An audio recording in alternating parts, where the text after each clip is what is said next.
Hi friends, ಎಲ್ಲರಿಗೂ ನಮಸ್ಕಾರ. SHG ಕ್ರಿಯೇಷನ್ಸ್ಗೆ ಸ್ವಾಗತ. ಹಾಯ್ ಫ್ರೆಂಡ್ಸ್, ಇವತ್ತು ಬಂದು ನೋಡಿ ತುಂಬ ಸಿಂಪಲ್ಲಾಗಿ ಈಸಿಯಾಗಿ ಹಾಕುವಂಥ ಒಂದು ಟಜಲ್ ಡಿಸೈನ ಹಾಕ್ತಾ ಇದ್ದೀನಿ. ಸೊ ಕ್ರೋಶೆ ಬರಲಾರ್ದವ್ರಿಗೆ ತುಂಬ ಈಸಿಯಾಗಿ ಹಾಕುವಂಥ ಅಂತ ಹೇಳ್ಬೋದು. ಸೊ ತುಂಬ ಈಸಿ ಕೂಡ ಹಾಕೋದಕ್ಕೆ, ಬಟ್ ಲುಕ್ ವೈಸ್ ತುಂಬ ಗ್ರ್ಯಾಂಡಾಗಿ ಬರುತ್ತೆ. ಜಾಸ್ತಿ ಮಣಿ ಇಷ್ಟಪಡೋರು ಈ ರೀತಿ ಟಜಲ್ಸ್ನ ಹಾಕ್ಕೋಬೋದು. ಮಣಿ ಕೂಡ ಹಾಕ್ತಾ ಇದ್ದೀನಿ ಈ ಡಿಸೈನ್ಗೆ. ಇಲ್ಲಿ ಬಂದು ನಾನು ಸ್ಯಾರಿಯಲ್ಲಿರುವಂಥ ಕಲರ್ ದಾರಾನ ತೊಗೊಂಡಿದ್ದೀನಿ. 6 ಮಡಿ ಮಾಡ್ಕೊಂಡಿದ್ದೀನಿ. ಹೀಗೆ ಒಂದು ಬಟ್ಟೆ ಹೊಲಿಯುವಂಥ ಸೂಜಿನ ಕಾಟನ್ ಥ್ರೆಡ್ಡನ್ನು ಈ ರೀತಿ ಹಾಕ್ಕೊಂಬಿಟ್ಟು ರೆಡಿ ಮಾಡಿ ಇಟ್ಕೊಂಡಿದ್ದೀನಿ. ಇದಕ್ಕೆ ಕಾಪರ್ ಕಲರು ಸ್ಮಾಲ್ ಸೈಜ್ ಬೀಡ್ಸ್ನ ತೊಗೊಂಡಿದ್ದೀನಿ ಫ್ರೆಂಡ್ಸ್.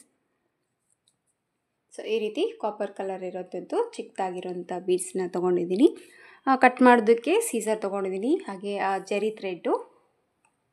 ಸೊ ವಿಡಿಯೋ ಸ್ಟಾರ್ಟ್ ಮಾಡೋಕ್ಕೆ ಮುಂಚೆ ಹೊಸಬ್ರು ಯಾರಾದರೂ ನಮ್ಮ ಚಾನಲ್ನ ನೋಡ್ತಾ ಇದ್ದರೆ ಪ್ಲೀಸ್ ಸಬ್ಸ್ಕ್ರೈಬ್ ಮಾಡ್ಕೊಂಡು ನೋಡ್ಕೊಳ್ಳಿ. ನೀವು ಸಬ್ಸ್ಕ್ರೈಬ್ ಮಾಡ್ಕೊಂಡು ನೋಡ್ಕೊಳ್ಳೋದ್ರಿಂದ ನಾನು ಹಾಕುವಂಥ ಫಸ್ಟ್ ವಿಡಿಯೋ ನೋಟಿಫಿಕೇಷನ್ ಅನ್ನೋದು ನಿಮ್ಮ ಮೊಬೈಲ್ಗೆ ಬರುತ್ತೆ. ಎಲ್ಲಕ್ಕಿಂತ ಮೊದಲಾಗಿ ನೀವು ನೋಡ್ಬೋದು. ಸೊ ಇಲ್ಲಿ ನೋಡಿ, ಯಾವಾಗಲೂ ಪ್ರೈಸ್ ಹೇಳಿ ಅಂತ ಕಾಮೆಂಟ್ ಮಾಡ್ತಾ ಇರ್ತೀರಾ, ಲಿಂಕ್ ಕೊಡಿ, ಶಾರ್ಟ್ ವಿಡಿಯೋ ನೋಡಿಬಿಟ್ಟು ಲಿಂಕ್ ಕೊಡಿ ಅಂತ ಕೇಳ್ತಾ ಇರ್ತೀರಾ. ಸೊ ಶಾರ್ಟ್ ವಿಡಿಯೋದಲ್ಲಿ ಕೆಳಗಡೆ ನಾನು ಆಲ್ರೆಡಿ ವಿಡಿಯೋ ಲಿಂಕ್ ಹಾಕಿರ್ತೀನಿ. ಸೊ ಅದನ್ನು ನೀವು ಕ್ಲಿಕ್ ಮಾಡಿದ್ರೆ ವಿಡಿಯೋನಿಗೆ ನಿಮಗೆ ಸಿಗುತ್ತೆ. ಹಾಗೆ ಆ ವಿಡಿಯೋನ ಎಂಡ್ವರೆಗೂ ನೋಡಿ. ಲಾಸ್ಟಲ್ಲಿ ನಾನು ಡಿಸೈನಿನ ಪ್ರೈಸ್ ಕೂಡ ತೊಗೋಬೋದು, ಎಷ್ಟು ತೊಗೊಳ್ಬೋದು ಅಂತ ಕೂಡ ನಾನು ಲಾಸ್ಟಲ್ಲಿ ಹೇಳಿರ್ತೀನಿ. ಸೊ ವಿಡಿಯೋನಲ್ಲಿ ಸ್ಕಿಪ್ ಮಾಡದೆ ನೋಡಿ, ರೇಟ್ ಕೂಡ ನಿಮಗೆ ಅದೇ ವಿಡಿಯೋದಲ್ಲಿ ಸಿಗುತ್ತೆ. ಸೊ ಬನ್ನಿ ವಿಡಿಯೋನ ಸ್ಟಾರ್ಟ್ ಮಾಡೋಣ. ಸೊ ದಾರ ಬಂದು ನೋಡಿ, ನಾನು 6 ಎಳೆ ದಾರ ತೊಗೊಂಡಿದ್ದೀನಿ. ಸ್ಯಾರಿ ಕಲರೇ ತೊಗೊಂಡಿದ್ದೀನಿ. ನಿಮ್ಮ ಸ್ಯಾರಿಗೆ ಯಾವ್ದು ಹಾಕ್ತಿರೋ ಅದೇ ದಾರನ ತೊಗೊಳ್ಳಿ. ಆದಷ್ಟು ನೀಟಾಗಿ ಕಾಣಿಸೋದಿಲ್ಲ, ನೀಟಾಗಿ ನಿಮಗೆ ಇದಾಗುತ್ತೆ. ಸೊ ಫಸ್ಟು ನೀಡಲ್ ಬಂದು ನಾನು ರೆಗ್ಯುಲರಾಗಿ ತೊಗೊಳ್ಳೋಂಥದ್ದು 9 ಬಳಸ್ಕೊತಾ ಇದ್ದೀನಿ. ಜಸ್ಟ್ ನಿಮಗೆ ದಾರನ ಇದು ಮಾಡ್ಕೊಳ್ಳೋದಕ್ಕೆ ಅಷ್ಟೇ.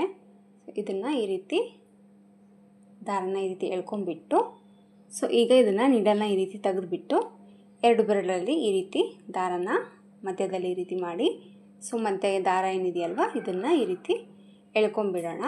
ಸೊ ಈ ಥರ ಎಳೆದಾಗ ಇದು ಟೈಟಾಗಿ ಲಾಕ್ ಆಗುತ್ತೆ. ಯಾವುದೇ ಒಂದು ನಾಟ್ ಹಾಕೊಳ್ಳೋಂಥ ಅವಶ್ಯಕತೆ ಇಲ್ಲ. ನೆಕ್ಸ್ಟ್ ದಾರ ಬಂದು ಎಷ್ಟು ಹಾಕಬೇಕು ಅಂದರೆ, ಸೊ ನೀಡಲ್ ಮೇಲೆ ನೋಡಿ ನಾನು 3 ಬೀಡ್ಸ್ನ ತೊಗೊಂಡಿದ್ದೀನಿ. ಆ 3 ಬೀಡ್ಸನ್ನ ಮೆಜರ್ಮೆಂಟ್ನ ನೋಡ್ಕೊತೀನಿ ಫಸ್ಟು. ಸೊ ಒಂದು ಈ ಥರ ಮೆಜರ್ಮೆಂಟ್ನ ನೋಡ್ಕೊಂಬಿಟ್ಟು ನಿಮಗೆ ಗೊತ್ತಾಗುತ್ತೆ ಆವಾಗಲೇ ನೋಡಿ, 1 ಬೆರಳಷ್ಟು. ಸೊ 1 ಬೆರಳಷ್ಟು ಗ್ಯಾಪ್. ನೆಕ್ಸ್ಟು ಒಂದು ಈ ರೀತಿ ಬೆರಳು ಸಹಾಯದಿಂದ ಮೆಜರ್ಮೆಂಟ್ನ ನೋಡ್ಕೊಂಬಿಟ್ಟು ನೆಕ್ಸ್ಟ್ ಒಂದು ದಾರನ ಪೋಣಿಸ್ಕೊಳ್ಳೋಣ. ಈಗ ಮತ್ತೆ ನೆಕ್ಸ್ಟು 1 ಬೆರಳಷ್ಟು ಗ್ಯಾಪ್ ನೋಡ್ಕೊಂಡಿದ್ದೀವಲ್ವ, ಈ ರೀತಿ ಜಸ್ಟ್ ನಾನು ಅಂಜಾದ ಮೇಲೆ ಗೊತ್ತಾಗುತ್ತೆ. ಡಿಸೈನ್ ಹಾಕಿ ಪ್ರಾಕ್ಟೀಸ್ ಇರೋರಿಗೆ ಯಾವುದೇ ಒಂದು ಮೆಜರ್ಮೆಂಟ್ ಅವಶ್ಯಕತೆ ಇಲ್ಲ. ಬಟ್ ಹೊಸದಾಗಿ ಯಾರಾದರೂ ಹಾಕ್ತಾಯಿದ್ರೆ ಫಸ್ಟ್ ಟೈಮು ಆ ರೀತಿ ಮೆಜರ್ಮೆಂಟ್ನ ಕೂಡ ನೋಡ್ಕೋಬೋದು.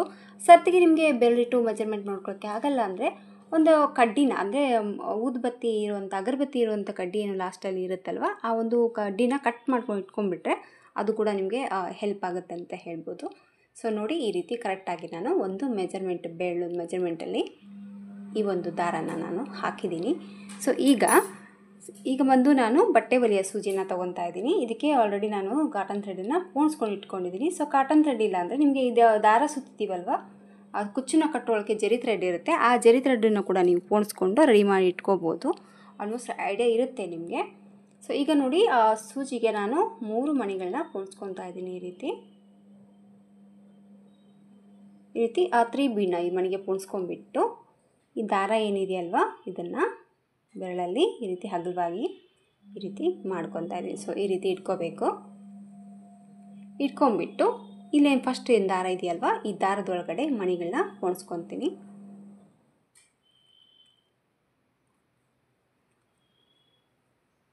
ಈ ರೀತಿ ಪೋಣಿಸ್ಕೊಂಡ್ಬಿಟ್ರೆ ನಿಧಾನವಾಗಿ ಬರುತ್ತೆ. ಸೊ 6 ಎಳೆ ದಾರ ಅಂದರೆ ಬಟ್ ಅದು ಡಬಲ್ ಆದಾಗ 12 ಎಳೆ ಆಗಿರುತ್ತೆ. ನೀವು ಇನ್ನೂ ಸ್ವಲ್ಪ ಕಡಿಮೆ ಕೂಡ ಮಾಡ್ಕೋಬೋದು, ಬಟ್ ಸ್ವಲ್ಪ ಸ್ಟ್ರಾಂಗಾಗಿ ಇರಲಿ ಅಂತ ಹೇಳ್ಬಿಟ್ಟು ನಾನು 6 ಎಳೆ ತೊಗೊಂಡಿದ್ದೀನಿ. ನೀವು ಬೇಕಾದ್ರೆ 4 ಎಳೆ ತೊಗೊಳ್ಳಿ, ಅದು ಡಬಲ್ ಮಾಡಿದಾಗ 8 ಎಳೆ ಆಗುತ್ತೆ.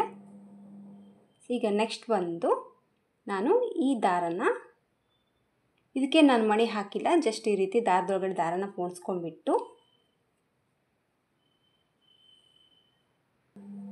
ಈಗ ನೋಡಿ ಇದನ್ನು ಈ ರೀತಿ ಪೋಣಿಸ್ಕೊಂಡಿದ್ದೀನಿ. ಈಗ ಈ ಕಡೆ ಏನು ಮಣಿ ಪೋಣಿಸಿದ್ವಲ್ವ ಇದರೊಳಗಡೆ ಬ್ಯಾಕ್ ಸೈಡಿಂದ ನೀಡಲ್ನ ಹಾಕ್ಬಿಡ್ತೀನಿ. ಈ ರೀತಿ ಸೂಜಿನ ಹಾಕಿಬಿಟ್ಟು ಇದನ್ನು ರಿವರ್ಸಲ್ಲಿ ದಾರನ ತೊಗೋಬೇಕಾಗುತ್ತೆ. ಸ್ವಲ್ಪ ಕೆಳಗಡೆ ಮಾಡ್ಕೊಳ್ಳಿ. ನೀವು ಮೇಲೆ ಕಡೆಯಿಂದಾದರೂ ಸೂಜಿನ ತೊಗೊಳ್ಳಿ, ಕೆಳಗಡೆಯಿಂದಾದರೂ ಸೂಜಿನ ತೊಗೊಳ್ಳಿ.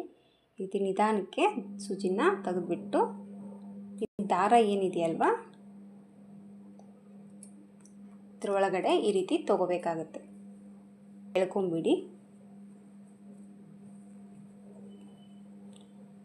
ಎಳ್ಕೊಂಡಾಗ ನೋಡಿ ಇದು ಕರೆಕ್ಟಾಗಿ ಮೆಜರ್ಮೆಂಟ್ ಎಷ್ಟಿದೆಯೋ ಅಷ್ಟಕ್ಕೆ ಇದೊಂದು ದಾರ ನೀವು ಬೀಡ್ಸ್ ಅನ್ನೋದು ಕೊಡುತ್ತೆ. ಈಗ ಮತ್ತೆ ನಾನು 2 ಮಣಿಗಳನ್ನ ಪೋಣಿಸ್ಕೊಂಡಿದ್ದೀನಿ. ಈಗ ಮತ್ತೆ ನಾನು 2 ಮಣಿಗಳನ್ನ ಈ ಕಡೆ ಹಾಕ್ತೀನಿ. ಈ ಕಡೆ ಆದರೂ ಹಾಕ್ಕೊಳ್ಳಿ, ಆ ಕಡೆ ಆದರೂ ಹಾಕ್ಕೊಳ್ಳಿ. ಮಣಿ ಅಂತೇನು ಇದೆಲ್ಲ ಡಿಫ್ರೆಂಟ್ ಏನು ಬರಲ್ಲ. ಸೊ ಸೇಮ್ ಮಣಿ ಅಂತೆ ಬರುತ್ತೆ. ಸೊ ಈ ರೀತಿ ಹಾಕಿಬಿಟ್ಟು ಇದನ್ನು ಎಳ್ಕೊತೀನಿ. ಸೊ ಇದನ್ನು ಕೂಡ ತೆಗೆದಿದ್ದೀನಿ. ಈ ಕಡೆ ಬಿಟ್ಟರೂ ಕೂಡ ನಿಮಗೆ ಮಣಿ ಹುಚ್ಚೋವಂಥ ಚಾನ್ಸಸ್ ಇರೋದಿಲ್ಲ. ಯಾಕಂದರೆ ಸ್ವಲ್ಪ ದಾರ ದಪ್ಪಾಗೆ ತೊಗೊಂಡಿರ್ತೀವಲ್ಲ, ಅದು ಟೈಟಾಗಿ ಕೂತ್ಕೊಂಡಿರುತ್ತೆ. ಈ ಕಡೆ ನೋಡಿ ಈ ಥರ ದಾರನ ಪೋಣಿಸ್ಕೊಂಡಿದ್ದೀನಿ. ಮತ್ತು ಈಗ ಬ್ಯಾಕ್ ಸೈಡಿಂದ ಸೂಜಿನ ಹಾಕಿಬಿಟ್ಟು ಈ ಕಡೆ ದಾರನ ನಾನೀಗ ಎಳ್ಕೊತಾ ಇದ್ದೀನಿ.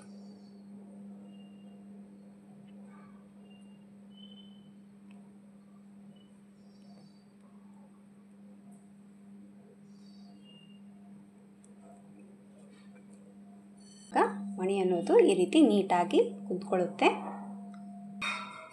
ಈಗೇನು ಮಣಿಗಳು ಹಾಕಿದ್ದೀನಲ್ವ, ಈಗ ಮತ್ತೆ ಲಾಸ್ಟಲ್ಲಿ ಮತ್ತೆ ಒಂದು ಬೀಡ್ಸನ್ನ ತೊಗೊಂಡಿದ್ದೀನಿ. ಈ ಒಂದು ಬೀಡ್ಸು ಮತ್ತು ಈ ಮಣಿಗೆ ದಾರಕ್ಕೆ ಹಾಕಿಬಿಡ್ತೀನಿ.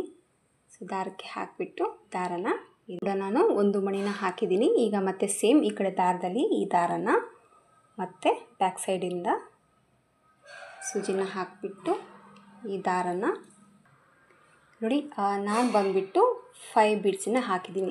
ಮೇಲೆ 3 ಬೀಡ್ಸ್ ಹಾಕಿದ್ದೀನಿ, ಆಮೇಲೆ 2 ಬೀಡ್ಸ್ ಹಾಕಿದ್ದೀನಿ, ಆಮೇಲೆ 1. ಇದನ್ನು ಈ ರೀತಿ ಟೈಟಾಗಿ ನಾಟ್ ಹಾಕೋದು ಬೇಡ. ಸೊ ಲಾಸ್ಟಲ್ಲಿ ಒಂದು ಸ್ವಲ್ಪ ತುದಿಗೆ ಇದನ್ನು ಒಂದು ಗಂಟು ಹಾಕ್ಕೊತೀನಿ.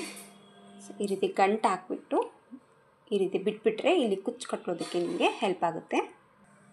ನಾನು ಬಂದು ಕುಚ್ಚಿಗೆ ದಾರನ ರೆಡಿ ಮಾಡ್ಕೊಂಡಿದ್ದೀನಿ.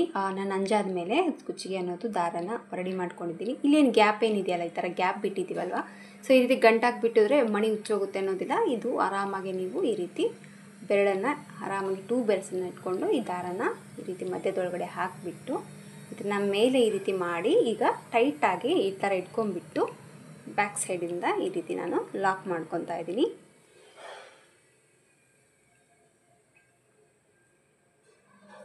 ಸೊ ಈ ರೀತಿ ಗಟ್ಟಿಯಾಗಿ ಬ್ಯಾಕ್ ಸೈಡಲ್ಲಿ ರೀತಿ ಗಂಟನ್ನು ಹಾಕಿಬಿಟ್ರೆ ದಾರ ಅನ್ನೋದು ನೀಟಾಗಿ ಕುತ್ಕೊಳ್ಳುತ್ತೆ. ಆಮೇಲೆ 2 ದಾರನ ಈ ಥರ ಈಕ್ವಲ್ ಆಗಿ ಮಾಡ್ಕೊಂಡ್ಬಿಟ್ಟು ನೋಡಿ ಕುಚ್ಚು ಕಟ್ಟೋದಕ್ಕೆ ಬೆರಳನ್ನು ಈ ರೀತಿ ಮೇಲೆ ಇಟ್ಕೊಂಡು ಜರಿ ಥ್ರೆಡ್ಡಿಂದ ನಾನು ಕುಚ್ಚನ್ನು ಕಟ್ಕೊತಾ ಇದ್ದೀನಿ. ಈ ರೀತಿ ಕುಚ್ಚನ್ನೋದು ನಾನು ಜರಿ ಥ್ರೆಡ್ಡಿಂದ ಕಟ್ಕೊಂಡಿದ್ದೀನಿ. ಆಮೇಲೆ ಇದನ್ನು ಕಟ್ ಮಾಡ್ಕೊತೀನಿ. ಇದು ಬಂದು ಕುಚ್ಚು ಬಂದು ನಿಮ್ಮ ಇಷ್ಟದ ಮೇಲೆ ಲೆಂತಿ ಬೇಕಿದ್ದರೆ ಲೆಂತಾಗಿ ಕಟ್ ಮಾಡ್ಕೊಳ್ಳಿ, ಶಾರ್ಟಲ್ಲಿ ಬೇಕಿದ್ದರೆ ಶಾರ್ಟಲ್ಲಿ ಕಟ್ ಮಾಡ್ಕೊಳ್ಳಿ. ಸೊ ನಾನು ಬಂದು ಈ ಥರ ಕಟ್ ಮಾಡ್ಕೊಂಡಿದ್ದೀನಿ. ಚಿಕ್ಕದಾಗಿ ಸ್ವಲ್ಪ ತಿಕ್ಕಾಗಿದ್ದರೆ ಈ ಥರ ಡಿಸೈನ್ ಅನ್ನೋದು ತುಂಬಾ ಚೆನ್ನಾಗಿ ಬರುತ್ತೆ. ನೋಡ್ಬೋದು ನಿಮಗೆ ಯಾವ ಥರ ಬಂದಿದೆ ಅಂತ. ಸೊ ಇದು ಬಂದು ನೋಡಿ ನಿಮಗೆ ಇನ್ನೂ ಜಾಸ್ತಿ ಬೇಕಿದ್ದರೆ ಮಣಿನ ಮಾಡ್ಕೋಬೋದು. ಇಲ್ಲಿ 5 ಬೀಡ್ಸ್ನ ಹಾಕಿಬಿಟ್ಟು ಆಮೇಲೆ 4, ಆಮೇಲೆ 3, ಆಮೇಲೆ 2, ಆಮೇಲೆ 1 ಕೂಡ ನೀವು ಹಾಕ್ಕೋಬೋದು. ಸೊ ಜಸ್ಟ್ ಈ ರೀತಿ ಪುಟ್ಟದಾಗಿ ಕ್ಯೂಟಾಗಿ ಈ ಥರ ಬೇಕು ಅಂದರೆ ಇಷ್ಟೇ ಮಣಿಗಳನ್ನ ಹಾಕಿಬಿಟ್ಟು ನೀವು ಕುಚ್ಚು ಅನ್ನೋದು ಹಾಕೋಬೋದು. ಸೊ ಈ ಥರ ಬರುತ್ತೆ. ಇನ್ನೊಂದೆರಡು ಹಾಕಿಬಿಟ್ಟು ನಾನು ತೋರಿಸ್ತೀನಿ ಯಾವ ರೀತಿ ಕಾಣಿಸುತ್ತೆ ಅಂತ. ತುಂಬ ಈಸಿ, ತುಂಬ ಹೆವಿ ಏನೂ ಇಲ್ಲ, ತುಂಬ ಬೇಗನೆ ಹಾಕುವಂಥದ್ದು. ಸೊ ಸ್ವಲ್ಪ ಕೈ ಬಂದು ಜರಿ ಥ್ರೆಡ್ ಸುತ್ತಿ ಗ್ಯಾಪ್ ಆಗಿದೆ. ಸೊ ದೇವ್ರ ಸಾಮಾನು ತೊಳಿಬೇಕಾದ್ರೆ ಈ ಥರ ಎಲ್ಲ ಇದಾಗಿದೆ ಅಷ್ಟೇ. ಸೊ ಮಿಸ್ಟೇಕ್ ಮಾಡ್ಕೋಬೇಡಿ ಪ್ಲೀಸ್. ನೋಡಿ ಈ ಥರ ಬರುತ್ತೆ. ಇನ್ನೊಂದೆರಡು ಹಾಕಿಬಿಟ್ಟು ನಾನು ನಿಮಗೆ ತೋರಿಸ್ತೀನಿ ಯಾವ ರೀತಿ ಕಾಣಿಸುತ್ತೆ ಅಂತ. ಫ್ರೆಂಡ್ಸ್ ನೋಡಿ ಒಂದು 5 ಹಾಕಿದ್ದೀನಿ. ಸೊ 5 ಹಾಕಿಬಿಟ್ಟು ತೋರಿಸಿದ್ದೀನಿ ಯಾವ ರೀತಿ ಕಾಣಿಸುತ್ತೆ ಅಂತ. ನೀವು ನೋಡ್ಬೋದು ಲುಕ್ ವೈಸ್ ಯಾವ ರೀತಿ ಬಂದಿದೆ ಅಂತ. ತುಂಬಾ ಚೆನ್ನಾಗಿ ಬರುತ್ತೆ. ಸೊ ಪುಟ್ಟದಾಗಿ ಬಂದಿದೆ, ನಿಮಗೆ ಕ್ಯಾಮ್ರಾದಲ್ಲಿ ದೊಡ್ಡದು ಕಾಣಿಸುತ್ತೆ, ಬಟ್ ಎದುರುಗಡೆ ಮಾತ್ರ ಪುಟ್ಟದಾದಂಥದ್ದು, ಯಾಕೆ ಕ್ಯೂಟ್ ಆಗಿರೋಂಥದ್ದು ಅಂತ ಹೇಳ್ಬೋದು.